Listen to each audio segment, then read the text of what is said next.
The SWAPO terrorist campaign against Southwest Africa is launched from bases in southern Angola. Crossing the border, the terrorists commit murder, sabotage, kidnap local population and lay landmines.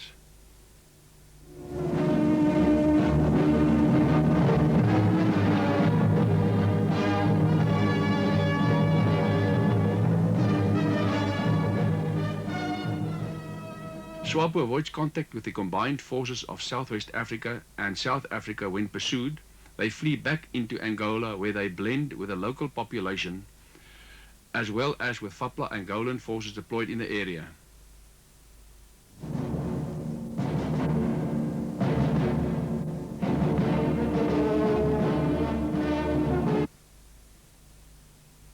As terrorist activities in Western Ovambo increased, security forces activities in this region were hampered since SWAPO repeatedly withdrew to the protection offered by FAPLA bases and strongpoints, such as Guamatu and Zangongo. It was thus decided to execute Operation Pretoria with the aim of neutralizing SWAPO military forces between the Kunene and Kavango rivers. Local Namibian forces and national servicemen currently engaged in anti-terrorist operations in Namibia were regrouped and reinforced with support elements to provide a better conventional capability. Commanders at all levels were given two main operational restrictions. Firstly, confrontation with FAPLA forces or interference with the local population was to be avoided wherever possible. Secondly, the lives of security force members were of paramount importance. The forces used consisted of a tactical headquarters with two lightly armed task forces under command. Task Force Alpha consisted of a headquarters, a tactical reserve, and 4 battle groups, of which 2 were mechanized using the Ratel infantry combat vehicle, and 2 were motorized groups using the Biffle mine-protected vehicle. These battle groups had in addition their own armored car, artillery, and other support services.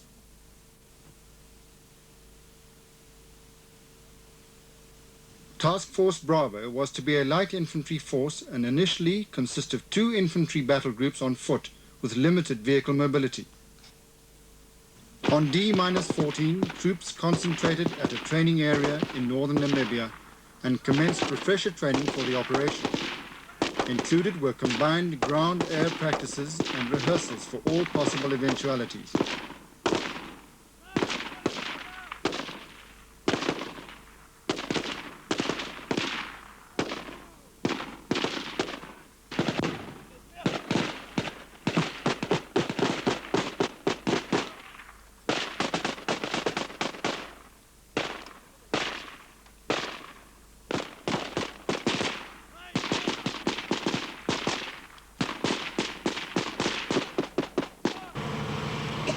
Task Force Bravo had by this time deployed and commenced what was to be a successful area operation in the eastern region.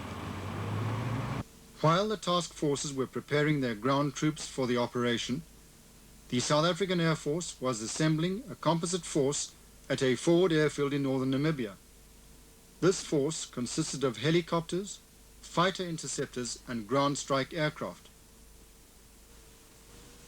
Throughout the operation, strike and fighter aircraft were on call to supply close air support to the ground forces and afford protection against possible air attacks on Namibian installations or the deployed security forces.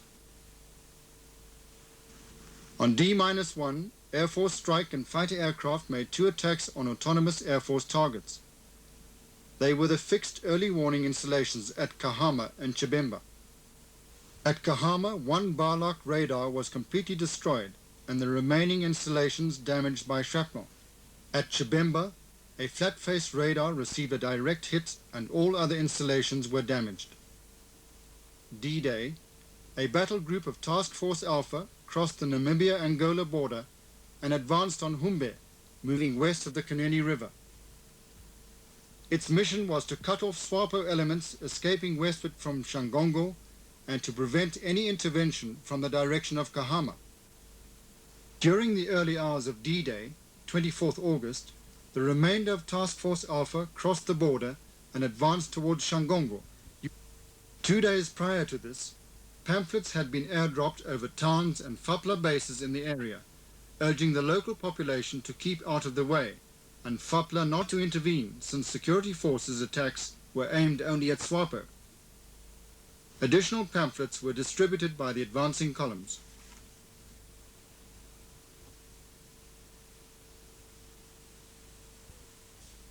Operational plans had provided for one battle group between Shangongo and Piu Piu to cut off SWAPO's northward escape and prevent interference from Piu Piu. One battle group to directly attack SWAPO positions south of Shangongo. A third battle group to secure Shangongo town itself should the local Fapla forces intervene. A reserve force to act as a blocking force against interference from Mongua. A preliminary air attack of the SWAPO positions was also allowed for. HR was 1200 Bravo when the attack against SWAPO positions commenced. During this attack by the assigned battle group, Fapla forces in the vicinity, as well as Fapla forces from Shangongo town itself, intervened. Fierce battles during which tanks were encountered and destroyed by own forces took place on the outskirts of Shangongo.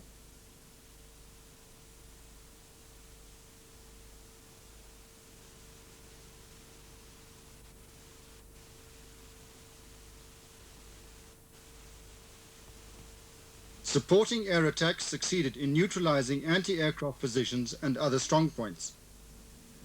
Positions at Shangongo and further south were characterized by a maze of trenches and bunkers. As SWAPO and Fapla forces withdrew, these bunkers and abandoned equipment were booby-trapped to delay security forces' pursuit and mopping up operations. The battle group moving west of the river managed to reach its assigned objectives with little resistance, securing the town of Humbe and the road to Shangongo. With few exceptions, all objectives had been secured by last light.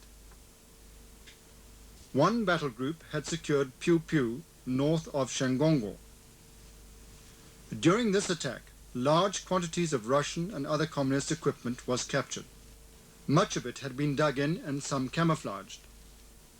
The equipment included gas and Ural troop-carrying trucks, command vehicles, water and fuel tankers.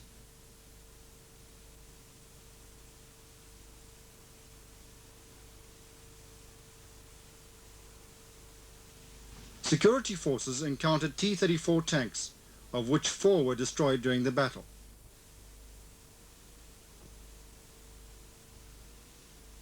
Large quantities of Russian arms and ammunition were recovered from trenches and dugouts. At this stage, security force casualties were reported to be 3 killed and 10 wounded. Despite all preventative measures taken, between 20 and 30 of the local population had been wounded in crossfire. Security forces' medical teams had treated all casualties, evacuating the more seriously wounded to Oshakati Hospital in northern Namibia.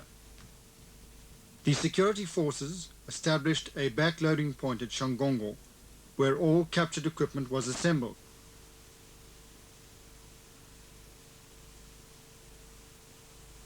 Also captured were large quantities of Russian propaganda, which was later displayed to the press.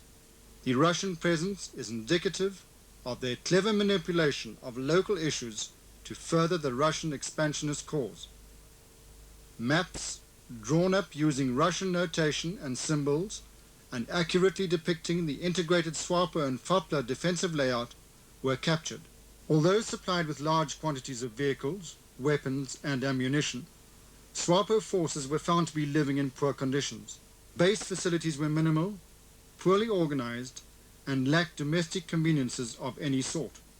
In contrast, leader elements had access to all facilities and generally led the life of the rich and self-sufficient.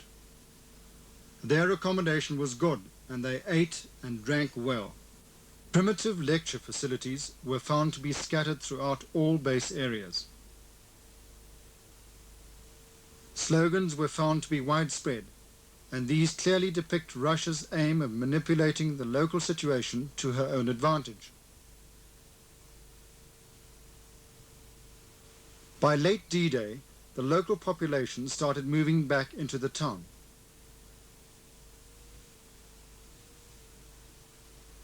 On 26 August, Task Force Alpha withdrew towards Mongua, leaving one battle group at Shongongo.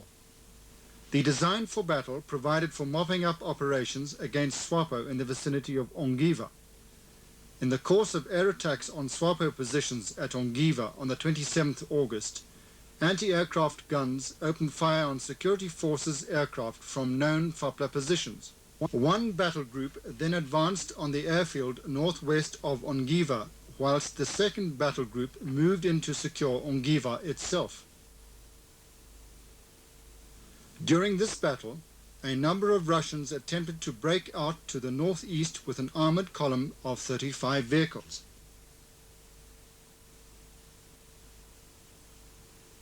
This column was blocked by a security forces company specifically deployed as a cut-off on the road south of Onhanka.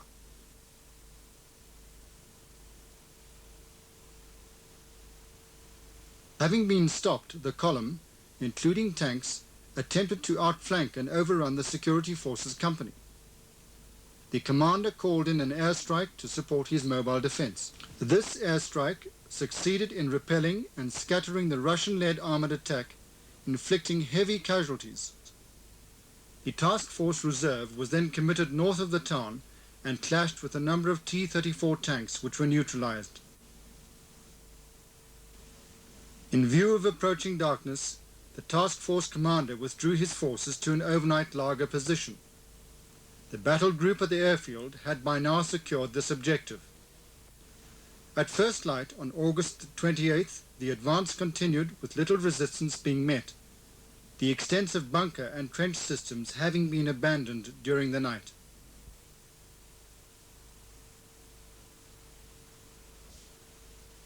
One battle group continued mopping up operations in the town and surrounding areas. A second battle group moved south, securing the withdrawal route through Omapanda and Namakunde. This movement was without incident, and by nightfall, the Angolan-Namibian border post of Santa Clara was secured. Throughout the entire operation, South African Air Force helicopters played an important role. They were used as airborne command posts for the ferrying of troops and supplies and the evacuation of casualties. Light aircraft were used for reconnaissance, radio rebroadcast, fire control, and pamphlet dropping to support the ground operations.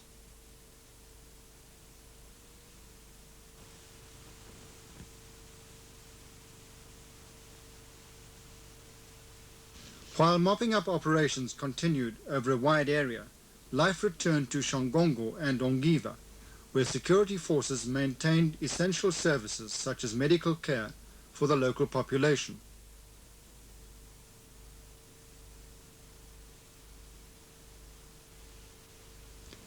Civilian clothing and other non-military supplies used by SWAPO terrorists were also distributed to the local population.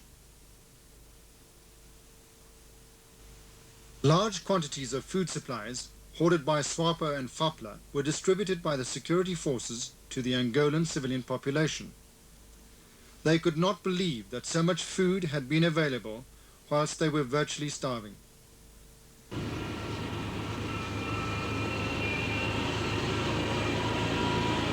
On 31st August D+7, the main body of Task Force Alpha withdrew to northern Namibia, taking with them captured vehicles, weapons and equipment, while the light infantry force, Task Force Bravo, covered the withdrawal and concluded their sweep operations in eastern and central regions before withdrawing themselves.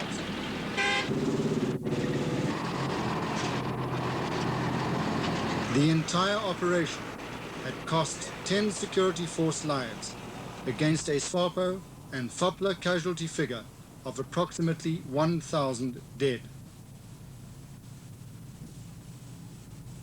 I think another point that I'd like to mention, which I regard very important for the success, the military success, was the integration of firepower. I think if we consider the firepower of the South African Air Force, their professional approach to this, if we consider the firepower of the artillery, and the combination of the firepower and movement of our troops, I think this was one of the main reasons or causes for our success. I think also the audacity of the fighting troops at times, when it was necessary, they were prepared to travel 30, 40 kilometers, intercept the enemy, and come back to their groups again. Adaptability of the South African soldier is another characteristic that I'd like to mention. You know, we've already, in the Angola campaign, came across this. The South African soldier can adapt himself very easily to situations in Africa. It is surprisingly to us that we never had any problems to get the white South African to work together with the black Africans. And here again, in one objective, we found the South Africans playing soccer very soon after the main battle, playing soccer with the local inhabitants of the little town. And this just shows you how easy the South African can adapt himself to the different people. All commanders and other members of leader groups and men, you have now returned from Operation Stealing, Operation Carnation, and Operation Pretoria. You are now part of South African and Southwest African history. In fact, you have written a very proud chapter of South African and Southwest African history. I admire your fight, I admire your skills, and I admire your guts. You have done very well. I'm proud of you, and I say thank you.